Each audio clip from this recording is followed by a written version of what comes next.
আমাদেরকে আর কোনো জায়গা বাকি আছে না, তাহলে আমরা ব্যাক করবো কবে? কাল সকালে। কাল সকালে। যেটা বারবিজন থাকতে এখনো ব্যাক করে যেত। বারবিজন থাকতে এখনো ব্যাক করে যেত। ব্যাক করে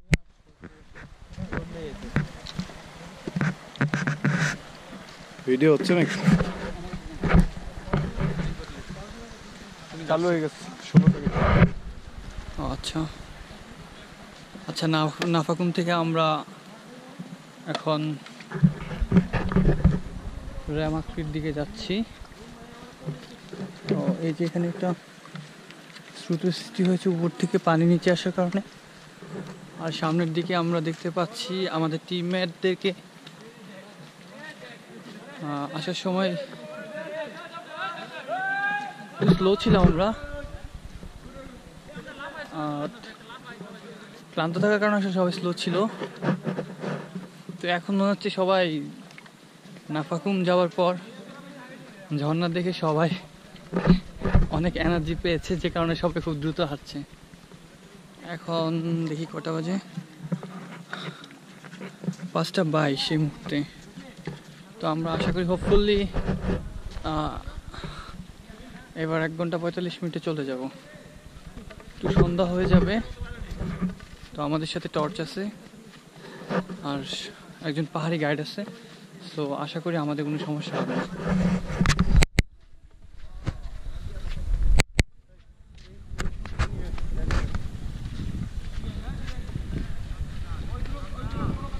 আচ্ছা, এই যে এখন আমরা নাফাকুমের থেকে আসা পানি একটা খাল বের হবো আর কি আসলে অ্যাকচুয়ালি। আচ্ছা আমরা যাই, ক্রস করি, কি অবস্থা দেখি।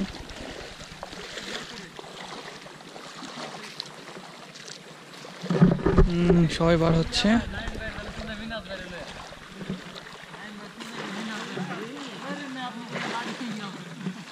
আচ্ছা, এই যে আমাদের গাইড, ফলো মি গাইস। কেন ভাই? এই যে কালকা জানি কে আমার আপনি ভদ্রলোক সেই বলতেছিলেন যে আমার কারণে জুতা কিনছেন, তখন 95 লেগে গেছেন। এই যে কিছু বলবেন কেউ? আমরা কিন্তু এখন লাইভে আছি, ভবিষ্যতে লাইভ হবে আর কি। যে মিনহাজ ভাই, মঞ্জু, তারপরে এটা হচ্ছে আমাদের পিয়াস ভাই। হ্যালো। ছোট্ট এই যে আমরা পার পেলাম, উপরে উঠবো।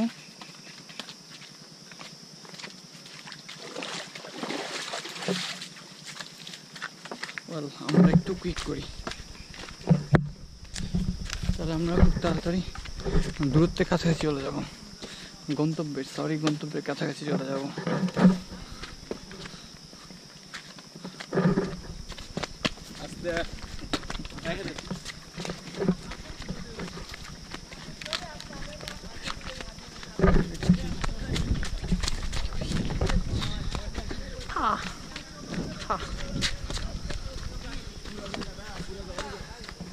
এই যে ভাই, এক্সকিউজ মি, আপনার নাম কি জানো? আমার নাম মোহাম্মদ মাশরাফি। কেমন লাগলো ভাই? আলহামদুলিল্লাহ, অনেক ভালো লাগছে এবং আরেকটু সময় থাকতে পারলে আরো ভালো লাগতো। আচ্ছা, যাই হোক, আমরা সময় স্বল্পতা আসলে বেশিক্ষণ থাকতে পারি নাই, অন্ধকার হয়ে যাচ্ছে, তো আমরা একটু তাড়াহুড়া করছি। এই যে ভাই, হ্যালো নিমিল ভাই, কেমন লাগতেছে আপনার? খুব ভালো লাগতেছে। এদিকে শরীরে একেবারেই ক্লান্ত। যাক, আলহামদুলিল্লাহ, অবশেষে আমরা আবার সুস্থ ফিরতেছি, এই অনেক বড় কিছু। এই হচ্ছে আমাদের ফাহাদ ভাই, যদি কিছু বলেন। ওই যাক, আমাদের বান্দরবান সফর আসলে মোটামুটি কমপ্লিট। দুই একটা জিনিস বাকি আছে ছোটোখাটো ট্যুরের মধ্যে না, ওগুলো খাওয়া দাওয়ার মধ্যে। আর এই তো নাফাকুম দিয়ে মোটামুটি আনঅফিসিয়ালি ট্যুর শেষ। অনেক দুর্গম এলাকা, যাদের গায়ে হেভি এনার্জি তারা আসতে পারেন। সবচেয়ে বড় কথা হচ্ছে মনোবলটা আসলে অনেক বড় থাকতে হবে। ঠিক আছে, আসতে চান তারা আসতে পারেন, তবে ফ্যামিলি মেম্বার নিয়ে এসে আসার আগে একটু খেয়াল রাখতে হবে সবাই ফিট আছে কিনা, কারণ আমাদের মাঝে দু একজন মোটামুটি অসুস্থ হয়ে গেছেন। ফিটনেসটা অনেক ইম্পর্টেন্ট অবশ্যই, কারণ আপনারা রাস্তাগুলো খেয়াল করেছেন কিনা জানি না, অনেক বেশি আপস অ্যান্ড ডাউন। তো এখানে প্রচুর ধৈর্য সহকারে এবং সেফলি চলাফেরা করতে হবে। আচ্ছা ওকে ফাহাদ ভাই, দেখা হবে। এই যে আমাদের হাবিব ভাই, হাবিব ভাই যদি কিছু বলেন সংক্ষেপে। এই যে রাস্তাটা, এই যে রাস্তার এই অবস্থা। তো অনেকে আছে যারা হানিমুন করার জন্য এইসব জায়গায় আসার চেষ্টা করে, নতুন বিয়ে করে, তারা যেন এখানে না আসে। আর হচ্ছে আমাদের বান্দরবান সফর মোটামুটি শেষ। আচ্ছা উপরে রাস্তাটা একটু দেখে নিই, এর মধ্যে একটু এই যে আমরা একটু উপরে উঠতেছি, স্লিপ করতেছে, সাবধান পড়ে যাবেন। ওকে হাবিব ভাই, ভাই এটা হচ্ছে বান্দরবান আসাটা হয়তো বা অনেক কঠিন, কিন্তু এটা আমাদের দরকার, কারণ আমাদের বাংলাদেশটা যে কেমন এবং কতটা সুন্দর এবং সবচেয়ে দুর্গম এটা দেখা আমাদের দরকার। এই জন্য যারা তরুণ এবং কোনো একটা স্টুডেন্ট সুযোগ আছে, সময় আছে, তারা যেন আসে, এটাই আমার বলা। আর কিছু বলার নেই। Thank you. এই যে আমরা চলে গেলাম এখন রনি ভাইয়ের কাছে। রনি ভাই ছোট্ট একটা স্পিচ দিবেন যদি। হ্যালো, আজকে আমরা সেই থানচি থেকে প্রায় 2.5 ঘন্টা 3 ঘন্টার বোট জার্নি শেষে রেমাক্রি আসলাম। রেমাক্রি থেকে প্রায় 2 ঘন্টা 2.5 ঘন্টার মতো হাঁটা শেষে একটা লম্বা ট্রেইল ধরে ট্রেকিং শেষে নাফাকুম গেলাম। নাফাকুম থেকে এখন ফিরলাম, নাফাকুম গোসল করলাম, অনেক মজা করলাম, ছবি তুললাম, কিছু হালকা নাস্তা খেলাম। তো এটা আসলে একটা অসাধারণ একটা অভিজ্ঞতা ছিল, আমার লাইফের বেস্ট মোমেন্টস ছিল এটা। তো যারা এখানে আসতে চান আসলে তাদের প্রচুর স্ট্যামিনা, প্রচুর দৃঢ় মনোবল এবং খুব প্রিপেয়ার্ড হয়ে আসা দরকার।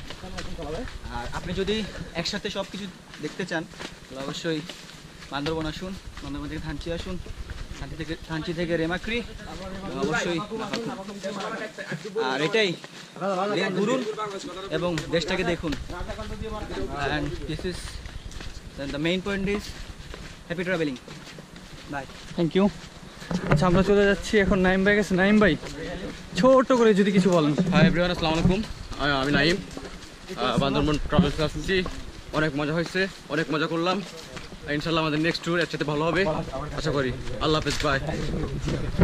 এই যে আমাদের কালামানিক খ্যাত কে এম রফিক ভাই, বলেন। আমার অনুভূতি ভালো লাগবে না। ও ইয়া সিরিয়াসলি, আচ্ছা কি আওয়াজ হয় ভাই? সব রেকর্ড হয়, সব রেকর্ড। আচ্ছা আমরা চলে যাচ্ছি আরিফ স্যারের কাছে। আরিফ স্যার প্লিজ বলা শুরু করো। Something about Bandarban.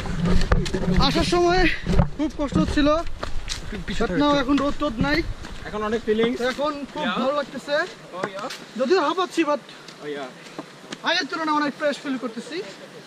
আচ্ছা আমরা একটা ছোট্ট একটা স্পজ নেই, আমরা একটা ঝিরিপথটা দেখে আসি। ওকে, শিওর শিওর নাফাকুম থেকে দিয়ে আসা পানির ঝিরিপথ, আসলে ঝিরিপথ না খালই বলা যায়, একটা পাহাড়ের রাজ্যে আমরা এখন প্রবেশ করলাম। যদিও আমরা উপরে আছি, ভালো হতে দেখা যাবে না। এই লোকজন আচ্ছা আমরা চলে যাচ্ছি আরিফ ভাইয়ের কাছে। আরিফ ভাই প্লিজ। তো আমরা আজকে দেখে আসলাম বাংলার নায়াগ্রা ফলস মানে নাফাকুম, কিন্তু দুর্ভাগ্যজনকভাবে গোসল করা হয় নাই। কিন্তু আমার পিছের মানুষজন এতই এক্সাইটেড যে তারা কিসব সাউন্ড টাউন করতেছে, কিসবের কথাবার্তা বলতেছে।